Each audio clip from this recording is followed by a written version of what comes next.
UAA stock analysis and price predictions for Friday and onward. Is it a buy or not? Watch this very brief and short 1 minute video till the end to find out.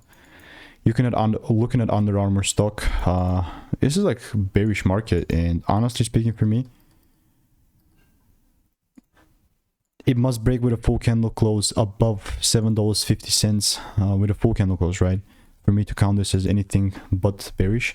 And why am I saying this? Because it even gave me the break here. Interesting. If there is not a second break beneath 643, then I'm not going to look to take things further down. But yeah, other than that, this is how UAA is looking like for me.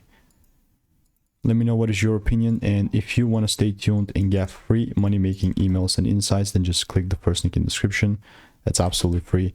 But yeah, like, I'm not saying I'm going to randomly sell. I'm saying if there is a second break. This is a textbook thing.